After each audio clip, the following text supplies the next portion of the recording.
दिनै जिहेतु 135थि डक्टर भीमराव रामजी आम्बेडकारनि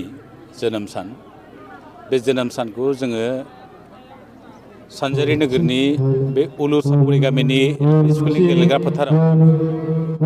बर' कसारी अनसाय गाव हायुं खुंथाय खौसेथि बर' सुबुं आफाद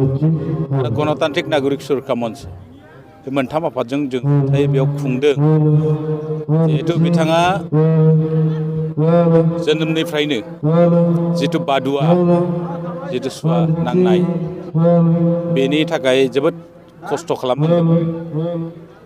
हेरेसमेन्ट मोनदोंमोन। दा बेखौ फोजोबस्रांनो थाखाय बिथाङा गोलाव मोनसे आन्दलन खालामदों आरो बेजों लोगोसे बिथाङा जाहैबाय बुहुमनिनो सासे लेखा गोरों होनना बुंनांगोन, जाय मानसियानोखि 32टा डिग्री दङ आरो मोनब्रै आयदायाव PhD खालामदों। आर्ट्स साइन्सजों लोगोसे माबायाव आयेनाव गतिके एफा गोरों सासे मानसि आरो जाय मानसियानोखि गुबुन गुबुन हेंथाफोरखौ नेवसिनानैब्लाबो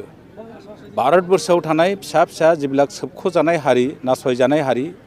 बिथांमोननि उदांस्रिनि थाखाय संबिजितआव बिथांमोननि मोनथायनि जिबिलाक रोखा रोखा लिरनानै गालांदों,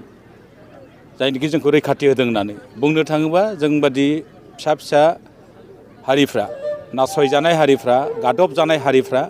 हारिफोरनि थाखाय बिथांखौ जों इसोर होननानै बुंनांगोन बुंनो थाङोबा। दा बिथांनि जोनोम सानखौ फालिनो मोननानै जों खोब गोजोननाय मोनदों आरो लोगोसे बिथांनि जिथु संबिजितआव जिबिलाक प्रभिजन लांदों ST होन SC होन गुबुन गुबुन हारिनि थाखाय, बेनि थाखायनो जोंनि जिबिलाक आन्दलन जादों बे आन्दलना मर्यादा मोननायजों लोगोसे जेंनाफ्रा भारत सोरखारजों सुस्रांजादों आरो जिखुनु डेम'क्रेटिक आन्दलनानो जा जि आन्दलनानो जा भारत सोरखारा मोनफ्रोमबो आन्दलनफोरखौ सनमान होबोनानै गणतान्त्रिक भाबै